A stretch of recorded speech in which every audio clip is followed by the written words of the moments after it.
أعوذ بالله من الشيطان الرجيم بسم الله الرحمن الرحيم الحمد لله رب العالمين والصلاة والسلام على أشرف الأنبياء المرسلين حبيب الله العالمين بالقاسم المصطفى محمد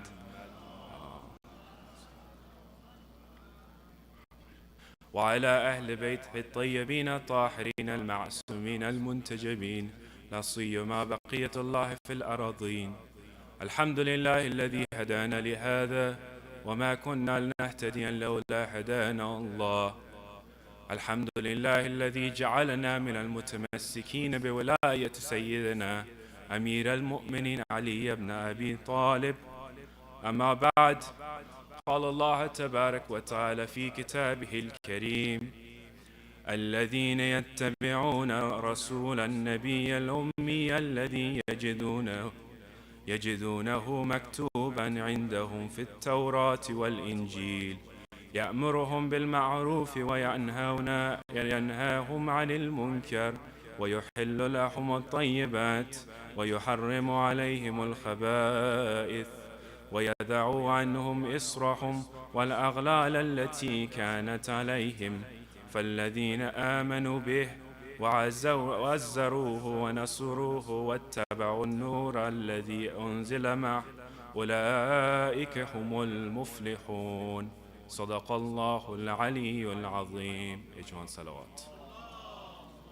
صل على محمد. Assalamu alaikum, brothers, sisters, and respected scholars.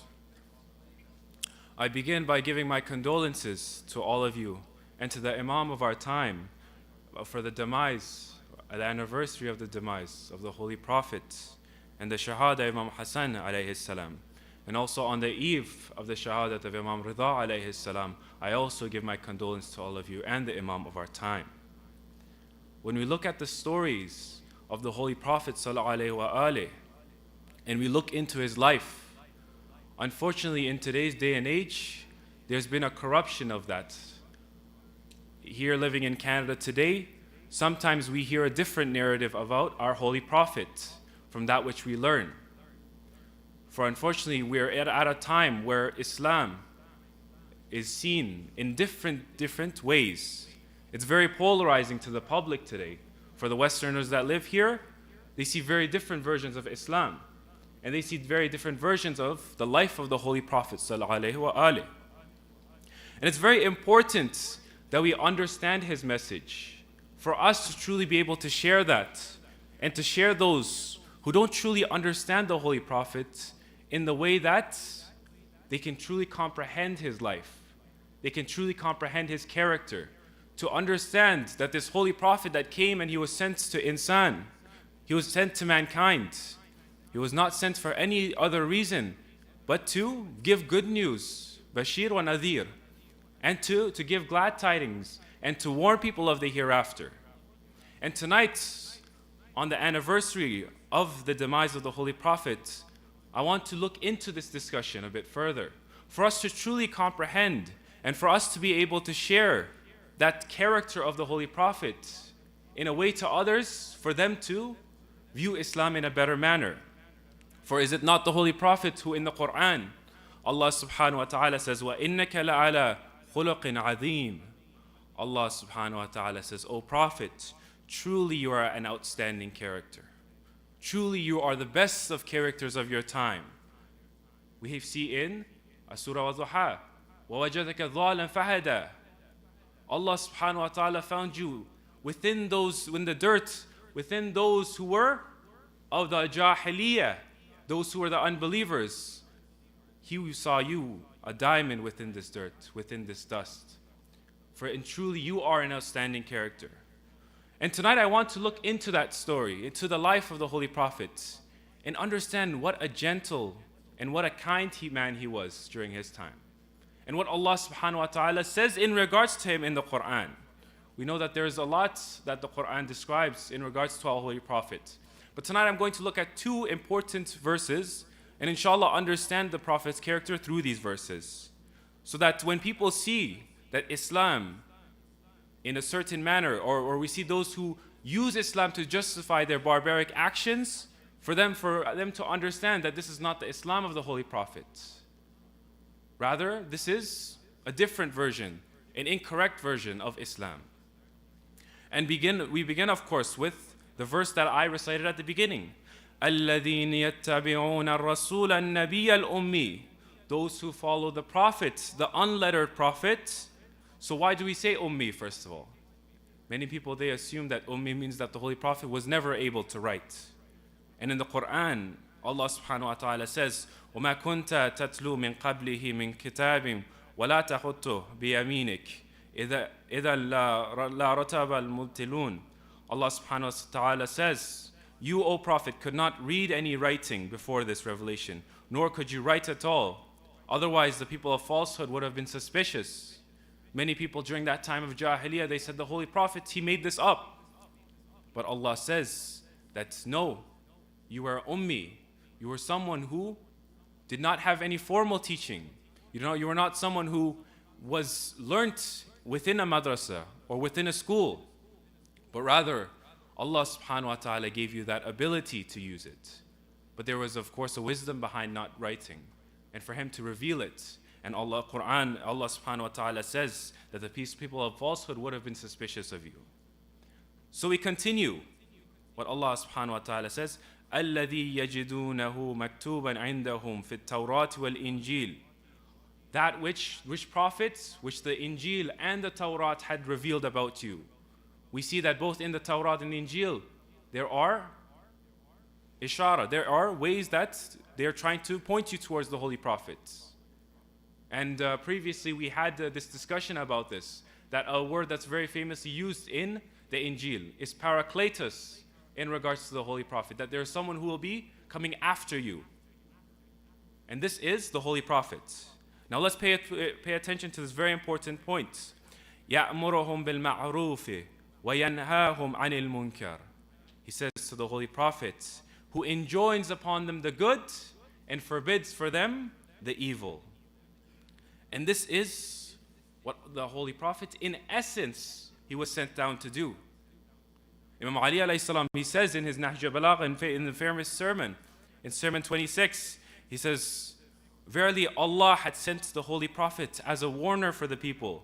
While you people of Arabia, you were believing the worst religion. You resided among stones and venomous serpents. You drank filthy water and you ate filthy food.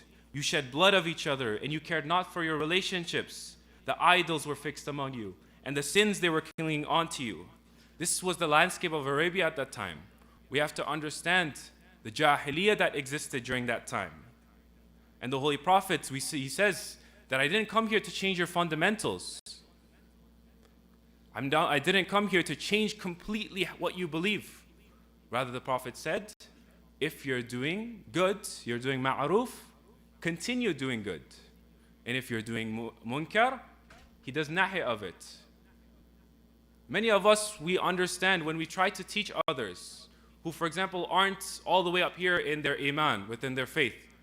They start a bit lower. They start on the first steps. We tire them out with wajibat and muharramat. We say, this is wajib, this is mustahab, you should do this, you should do that. This is haram, you can't do this, you can't do that. We give too much, or we put too much importance within these fiqh and these jurisprudential discussions. Rather, after that, the Holy Prophet has said, وَيُحِلُّ لَحُمُ الطَّيِّبَاتِ وَيُحَرِّمُ عَلَيْهِمُ الْخَبَائِثِ. Allah subhanahu wa ta'ala says to the Holy Prophet to tell them, give halal to the tayyibat, that which is good, that which conforms to your fitrah. The Holy Prophet says, keep on doing it. You care about your familial relationships? Please continue doing that. Very fundamental, very easy to understand stuff. On a first level, the Holy Prophet says, this is the tayyibat that you're doing, this is the goodness that you're doing. Continue these actions. You're giving to those who are weaker. You're giving charity. يُحِلُّ لَهُمُ الطَّيِّبَاتِ. He says, keep on doing this. But if there's something that you're doing wrong, the Holy Prophet, he says, these are the khaba'ith. These are things that don't conform to your own fitrah, to your innate nature. For the Holy Prophet, on a very simple level, He was bringing them towards Islam by making sure all those actions aligned with the fitrah of insan. To make sure that those actions were understood by those people within that period of Jahiliyyah. So it's very important for us to understand that if someone is doing good, we want to increase that tayyibat. We want to increase that which, one way we can understand it is, it keeps your soul at rest. You become happy as a result of this. This is what aligns with the fitrah. This is that tayyibat that we discussed about in the verse. That the Holy Prophet says, increase to these actions. Keep going with these actions. And that which is khaba'ith, leave them aside. Salawat.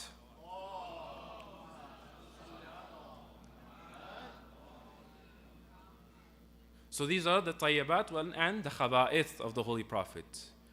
For he was teaching them simply what aligns with your fitrah, continue to do so. And then he continues in the Quran in this verse, it continues, وَيَدَعُ أَنْهُمْ إِسْرَهُمْ وَالْأَغْلَالَ الَّتِي كَانَتْ عَلَيْهِمْ.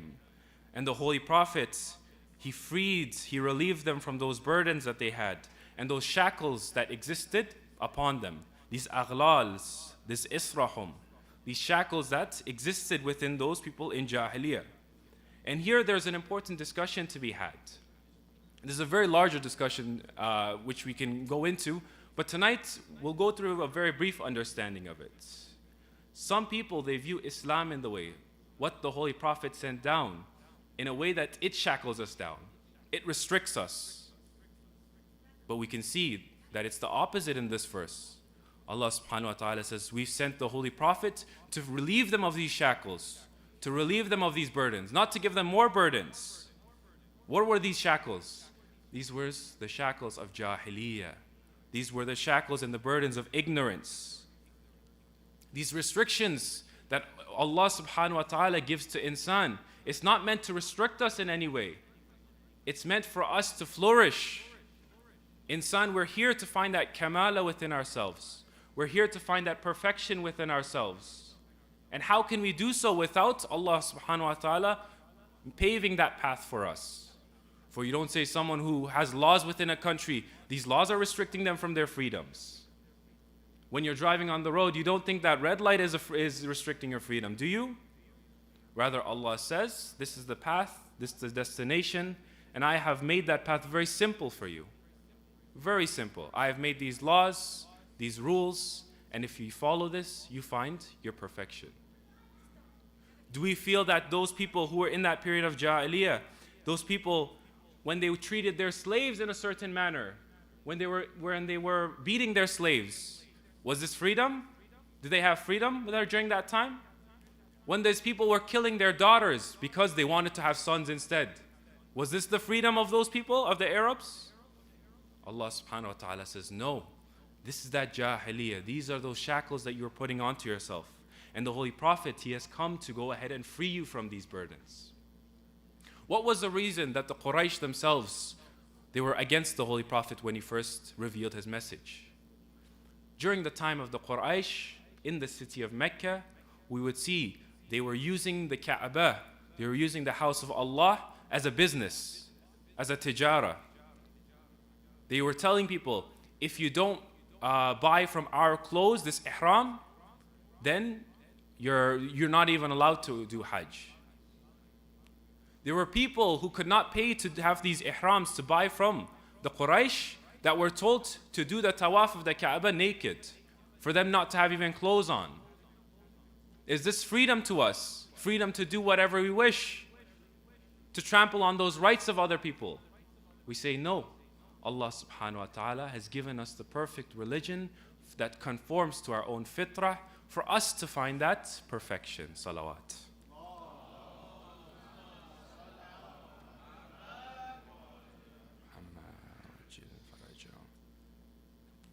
So this is why the Prophet was sent down, both as one who gives good news of the hereafter, as a bashir and a nadir, to make sure that people are afraid of that hereafter, for people to understand that which awaits them.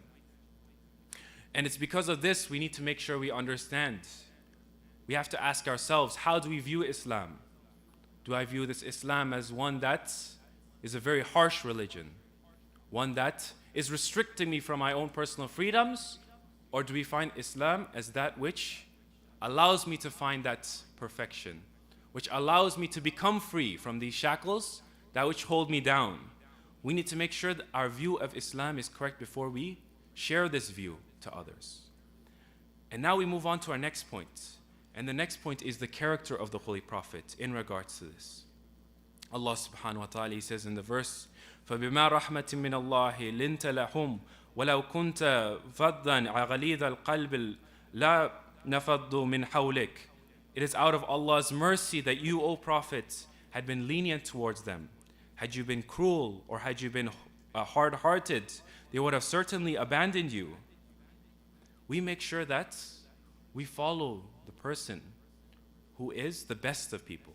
When we say khuluq azim, we want to make sure that the Holy Prophet is the best of characters. Allah subhanahu wa ta'ala says, this is our mercy unto you, O Prophet, that you become kind-hearted, that you become gentle, that you become very nice to the people. And this was the character of the Holy Prophet. This is that kindness that we need to manifest within our own hearts.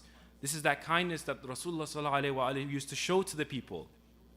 Allah subhanahu wa ta'ala says that He asks him later on, He says to the Prophet, so pardon them, ask Allah's forgiveness for them, and consult with them in conducting your manners. And when you make a decision, then trust Allah in this decision. The Holy Prophet was a very, very kind man when we look into his life. When he would pray salah and he'd go into sujood, Imam Hassan and Al-Hussein alayhi salam, they used to jump on his back. And the Prophet, he wouldn't get up from his sajda until they got off. This was the character of the Holy Prophet. This is that kindness that we need to find within our own hearts, that we need to reflect within our own character. There were kids that were on the streets. When they saw the Holy Prophet, they said, "O Prophet, you are always playing with your grandsons. Come spend time with us." The Prophet could have said, "You have your own grandfathers, go spend time with them." But no, he doesn't say that. Do you think of any statesman, any person who is in charge of a city, in charge of people, he would take time and he would go spend it with kids? No, we don't see that. The Holy Prophet, he spends time with those children. He makes sure that they're happy with him. And then when people, they saw this, the Arabs, they see this, they told the Holy Prophet, "O Prophet, this is a sign of weakness. You're here with children on the streets. You should be a very strong man. You should show your character. You should show how strong of a man you are. If your image is with children here, no one's going to view you as a strong character." Rasulullah sallallahu alaihi wa alihi, he says a very, very important point. He says, "Man la yarham, la yurham." He who does not give mercy to others, he does not receive mercy himself. This is the kindness of the Holy Prophet. And that it came even to a point that he was accepting people to come to his home at any time. Rasulullah sallallahu alaihi wa alihi, people would come to his house so much and he would never say no to anyone. Do we think that's a character that is of a warlord, of someone who is looking for bloodshed? No, we see the Holy Prophet's character was such a gentle character. The Holy Prophet could never say no to anyone, until the point that Allah had to send down a verse. He said, "Ya ayyuhalladhina amanu, la tadkhulu buyutan ghayra buyutikum, hatta tasta'nisu wa tusallimu ala ahliha. Dhalikum khayrun lakum la'allakum tadhakkarun." Allah subhanahu wa ta'ala says, "O believers, do not enter the houses other than your own until you have asked permission and greeted its occupants." The Holy Prophet would have his house open, his doors open to anyone. They would come in and they'd sit with the Holy Prophet.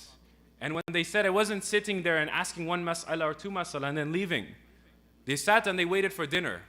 They sat and they waited for lunch. This was the manner that the people were treating the Prophet as a result of his kindness. And after they would eat dinner, they would wait for him to begin a khutbah. This is how the people would have treated the Prophet, unto the point that Allah subhanahu wa ta'ala brought down that verse to tell the people, do not enter a house other than your own, unless you've been granted that permission. This is that akhlaq that the Holy Prophet has brought down for us. This is that akhlaq that we need to share to others. When people think of the Prophet, they should think of that gentleness, that kindness that he had given to insan, what kind of person that he was. It's very important that we show that to people around us. Salawat.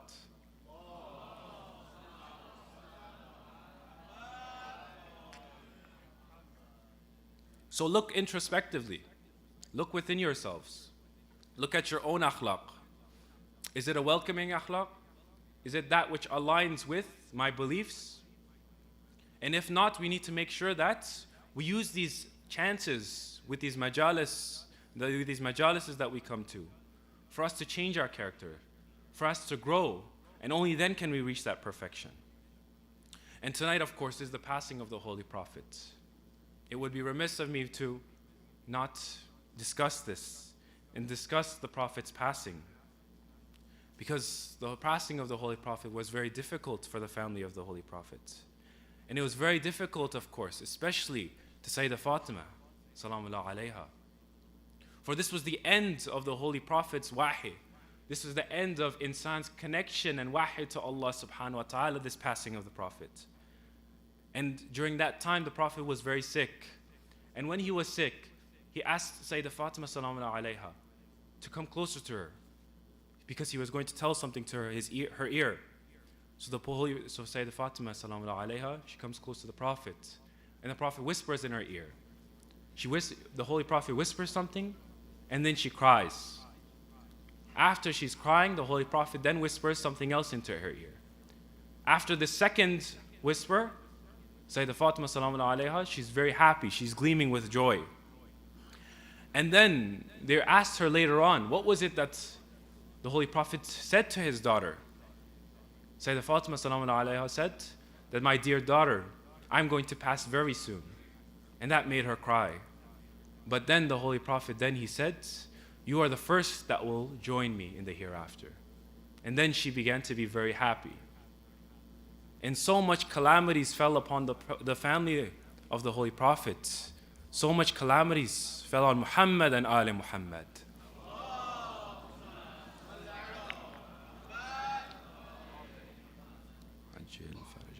To the point that there's a very famous poem that's recited by Sayyidah Fatima. She's salamullah alayha. She says, "Subbat alayya masa'ibim, law annaha subbat ala al-ayam, sirna layaliyan." He says, so many calamities, so much calamities fell upon us, the family of the Holy Prophet, that if they fell on the day, it would have turned into night. This was the calamities that had fell after the passing of the Holy Prophet. And this is what those who of the family had to live through after the Prophet. So much is going to happen very soon to Sayyidah Fatima salamun alayha. And she's going to have to go through so much in these difficult times after the passing. So inshallah, we end off here and we ask Allah subhanahu wa ta'ala, we ask, Ya Allah, enable us to follow the bright path of Rasulullah sallallahu alayhi wa sallam. And Ya Allah, we ask you to make our actions and make our characters that of our Holy Prophet. We ask, Ya Allah, make our lives the lives of Muhammad and Ali Muhammad. And make our deaths the deaths of Muhammad and Ali Muhammad. Wa sallallahu ala Sayyidina Muhammad wa alihi tayyibin at-tahirin.